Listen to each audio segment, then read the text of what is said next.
Handicaps at Cheltenham Exchange. I'm rushing along here because we're on limited time.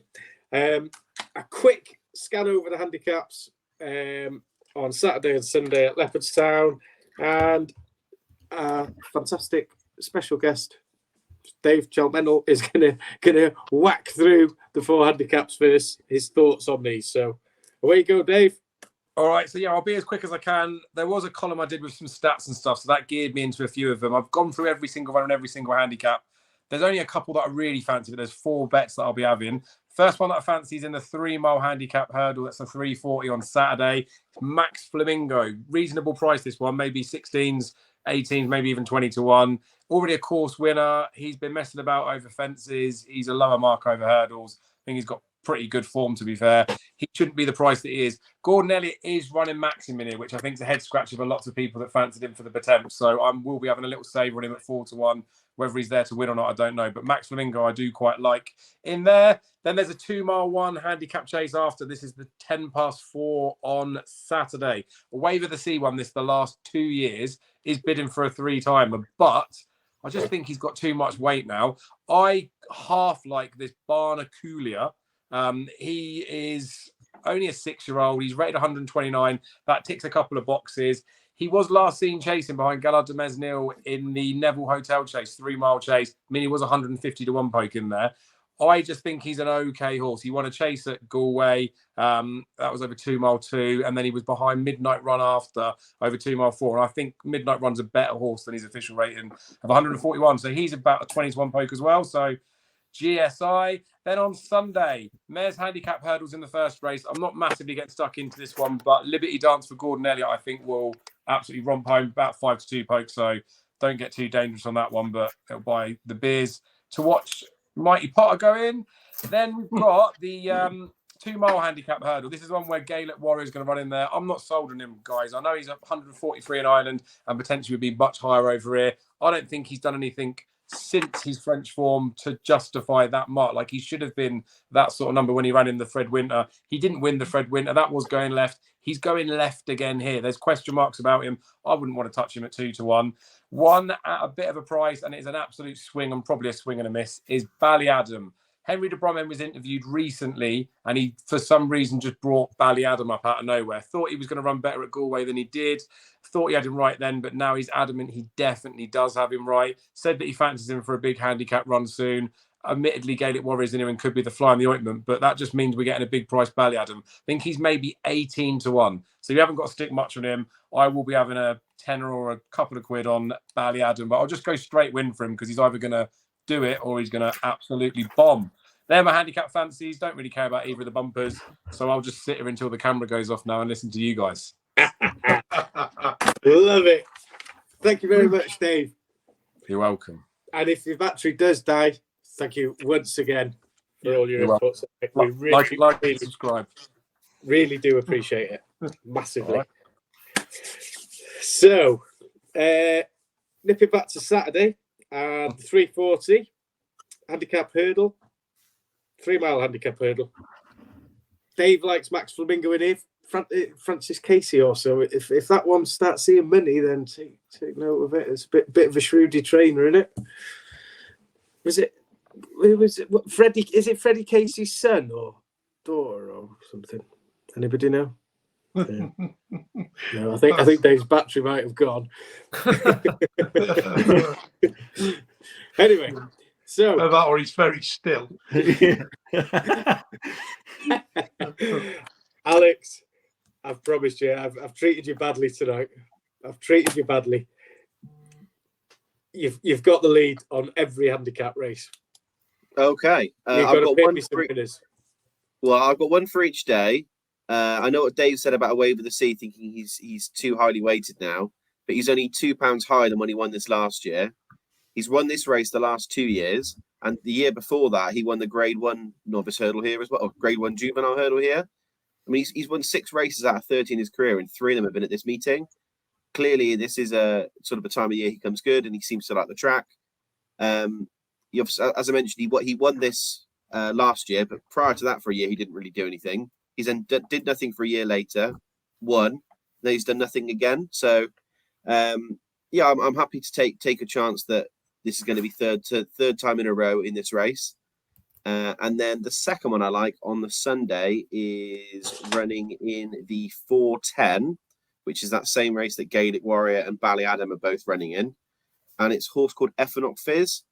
Effenock Fizz was second to Dad's Lad at Cheltenham. In third was Editor G, who's then obviously gone on and won 2 Grade 1 since then. Dad's Lad's possibly going to be one that's going to be looking at winning the Grand Annual, maybe. So, I mean, Effenock Fizz finishing 3/4 length behind. Pretty good form. Had a spin over on the all-weather at Dundalk in January. So you get a bit of race fitness in, and at 28-1, happy to get stuck in. 28-1, Alex. I knew you wouldn't let me down. I leave that right to the end of 28-1 for you, OJ. I knew it. You can pick me a couple in the bumpers after. Ian, I can't believe Alex has stolen one of mine. I was just about to say. Oh, here we go. Same old. I can't believe. I was just about. I thought I found a good one here, Effenock Fizz, and then he's just literally. And it's turned up here because you knew what route it was coming here with, and everything. I know. I wrote Editor to G. I thought we said about Dad's Lad because when we spoke to DJ Jeffries, he said about the Mullins horse in the potentially going for the Grand Annual. I found a cracker here. And Alex just said it. But, thanks for coming to me first, OJ. Much appreciated. Ian, go with it. It just makes it a stronger case. Yeah. So if we go for the handicap, it's a Saturday one. I just think this Maxim. I can't believe to be honest, he's running it. I say I'm not potentially to back it, but I don't know if they're going for the pot. I know it's near off top weight. I think he's got 11.10, and he's got Kean Clark taking £7 off. But I just thought it was quite an interesting booking or selection. I don't know if they're thinking that potentially if they win this race, it'll blow their Potemps mark completely. I wonder if they're even considering supplementing to go to the Stayers Hurdle because it's a bit of a, I was going to swear in, a bit of a shit show. While you're saying that, I remember after that first win, Ruby Walsh said straight away, could be one for the Stayers, even though it sounded ridiculous at the time when he was rated 120 or 113 or something. But Ruby said it on ITV Racing that day. So Lauren Porter won a handicap off a real low mark the same year he won the Stayers Hurdle, didn't he? Yeah. Possible. So it wouldn't shock me if he obviously won this, but at the same time, I wonder if they're just going for a spin. It's one of those. It's because they know they've already got the Potemps winner. Salvador Ziggy's winning the Potemps, so there's no point running Max in there. Alex. And the other one on the Saturday I looked at potentially Silver Class in the 410, 20-1. Had a bit of a funny prep. So I'm looking at my phone for the notes at the same time. I know it was a non-runner at Fairyhouse in Jan, pulled up at Leopardstown, but I think behind the final orders, I think he's either in this race or in one of the other handicaps, maybe on the Sunday. But he won at Fairyhouse in the beginning of December. They beat horses like Magic Days in Mount Leinster, Cape Boy, who are no slouches. And also, I think comes second at Killarney around October time. And won it September at Listowel. Beat like Matthews Mountain and by the same token. So he's quite goodish form. I think he's carrying 10 stone 10. Peter Carberry on board already, so that could be a potential one for the Saturday. On the Sunday, there's a little few here. I've wrote Liberty Dance is one that interested me in the 110. Won his last 2 outings, got 11 stone 4. It's one of Gordon's. I wonder if he potentially could put a claimer on. But just a bit of back form. On the 1st of December, when Liberty Dance won, Foxy Girl and Lovely Reaction have come out and won since. And on the 18th, there was a horse, I think her name is Belle the Lioness, that interested a couple of people. She come out and has won since the 18th of December run. In the 240, there's one called Indigo Breeze. I think it may be the favourite on that day on the Sunday. Run different kinds of trips. I think it's 2 mile, 4 and 3 mile. But off the back of those, I think the Real Whacker was in one of the races, and Banbridge was one of the. I think Real Whacker was in the 3 mile, and Banbridge was in the 2.5 miles. That potentially could be good form. And in the 410, there's two. There's the one that Alex said about Effinok Fizz, so I won't need to go into too much detail. But then you've got Gaelic Warrior. If he does go here, surely it'll be too good. I think Common Practice is in the same race. He maybe potentially just to look at how he runs, maybe with the mark, just like for a little stroll out for the day, just to keep Johnny the mark is down. fuming. Can't be having that running. Do you want me to do my bumpers, or are we doing them later? No, we'll come back to them. Okay, so they're my handicaps, Trey. Thank you, Ian. Love it. John. Oh, you said you didn't have any. Yeah. 340. Well, I've got to go with Maxim, haven't I? Because, I've got him at 33s for the Potemps, so I was very, very surprised to see him in this race. But I just think if he races, he's either going to win, isn't he, or fall out the back of the TV. So I took some 9-2 on before straight win. So hopefully he can do the business. And then if he doesn't get the potential, so be it. At least I've got something back off this. That's the way I'm going to look at it. 410, same as Alex, Wave of the Sea for exactly the same reasons. There's no need to go into that. Bumper you're coming back to on the Sunday, 210. Melina Girl, one I've followed all season. She always runs a solid race. I think she was 16-1 when I looked earlier on today. She's right down the bottom of the weight, and I still think she's got a bit of improvement in her. She was in a Grade 2 last time where she finished a mile behind Allegory Devassi, who is obviously a good type.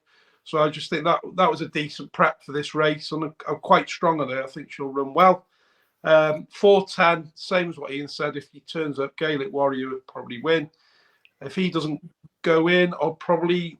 Good Time Johnny won this race, but I think he was a £10 lower last year. But I still fancy him to run a decent race, so I'd probably go with him if Gaelic Warrior doesn't run in this. So yeah, I've just got one in the bumper for after, and that's it. Good Time Johnny on Sunday and Silver Class on Saturday. Tony Martin. Good Time Johnny. Well, that's it. See, it's him, isn't it? So you just never know. You never know. Scotty, have you got any handicap fancies for us? Yeah, with the guys, Maxim running's a bit confusing. I don't know why he's running, but if Johnny nailed it, he either wins or he goes out the back of the telly to protect his mark for the Potemps. But it's pretty obvious. But no, one for Sunday, it's just a bit of it's not really a fancy, it's just a poke. It's 240 and it's in the 2 mile 5, and that's a horse.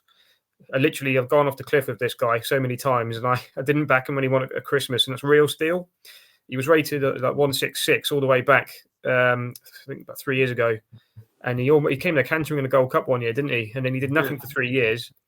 And he won this race at Christmas. And I always thought he still had a little bit of ability, and I didn't back him that day. So I'm going to give him another chance. And I still think 10-1's an okay price for him. And the other one in the race, the same race, fell at the back of the telly in the John Durkin is Vanilla. If he gets his jumping together, I don't think this race is that strong. He could be running into a place or go quite close. He's definitely got a big race in him again. But no, Real Steel and maybe just a stinky each way on Vanilla in the same race, but nothing really major fancy in the handicaps. Love it. Thank you, Scotty.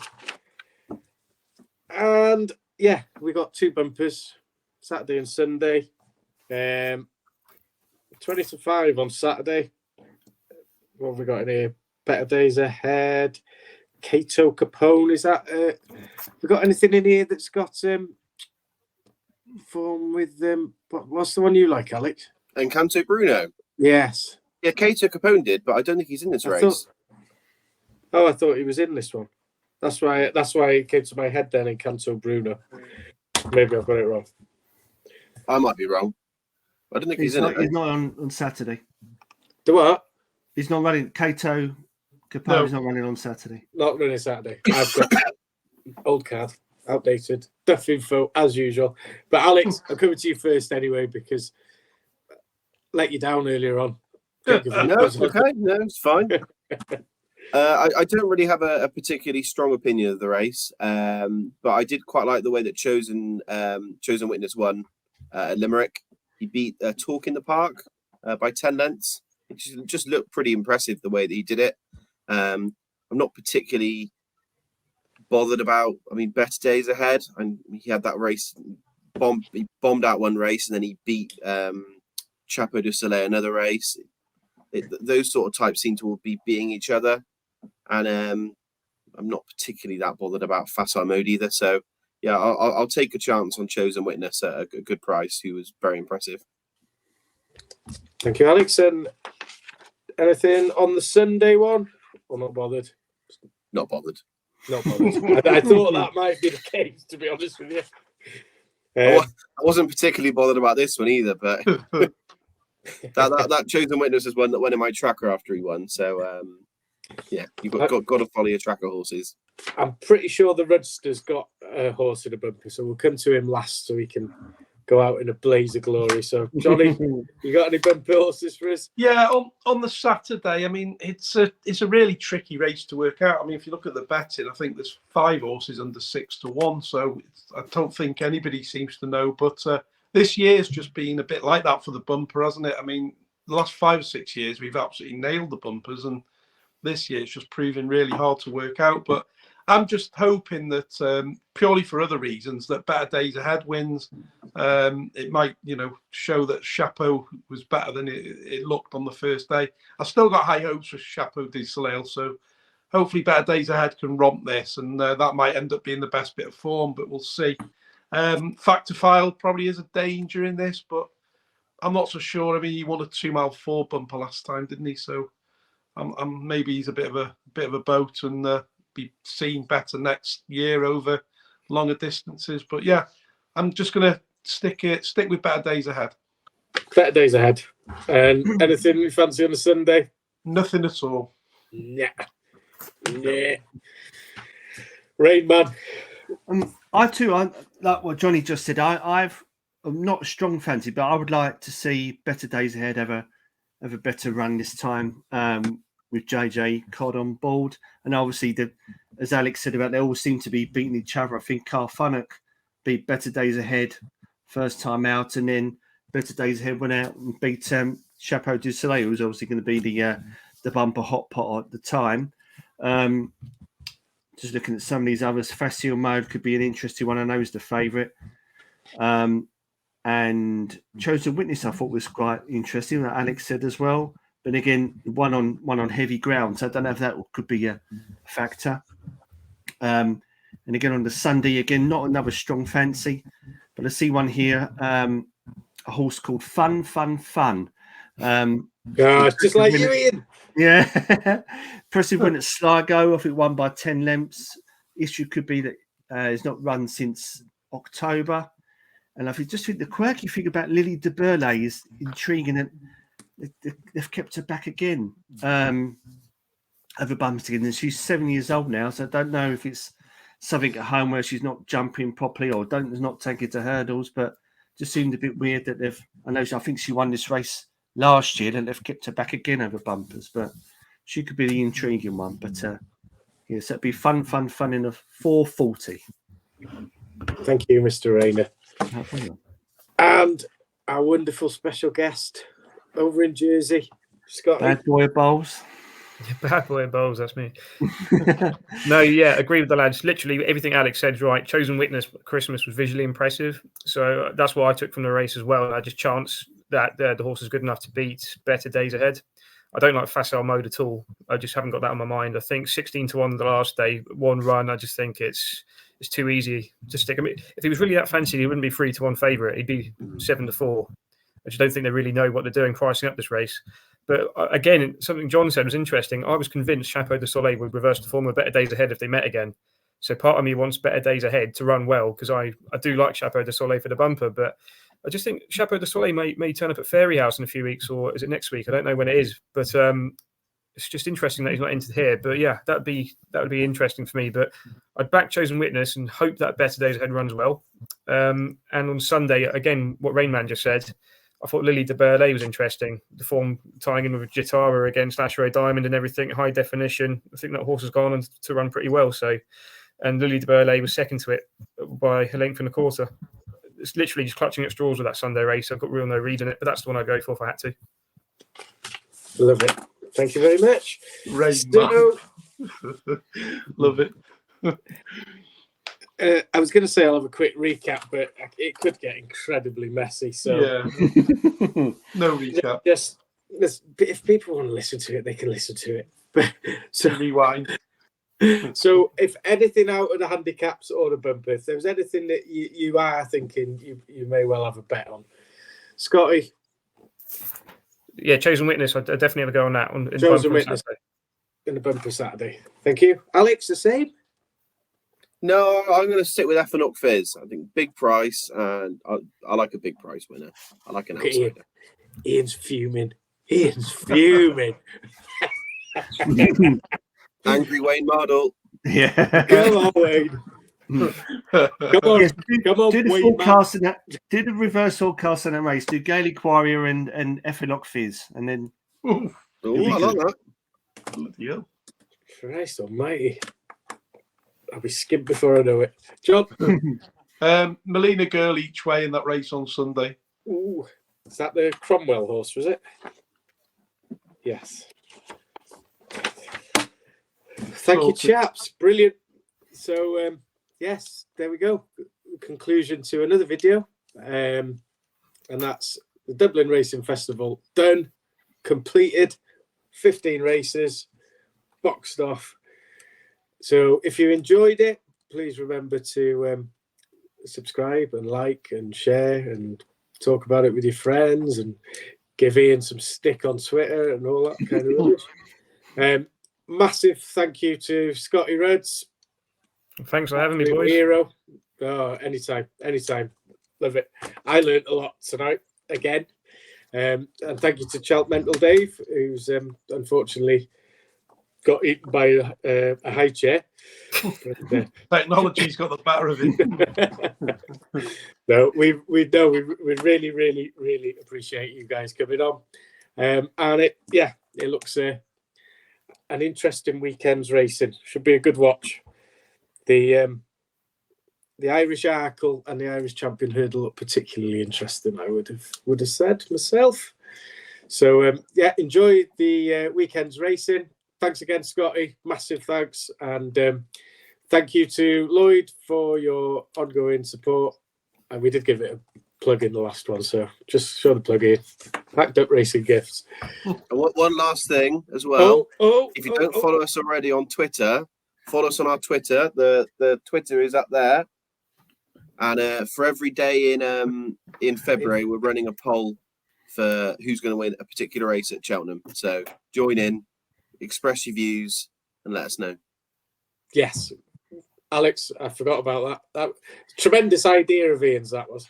Well done, Ian. Yeah, so get following for that. And you've just reminded me of something else that I was meant to remember, but I've forgotten it again. So there we go. Absolutely fucking useless. Right, thanks a lot, chaps. And we'll see you all again soon.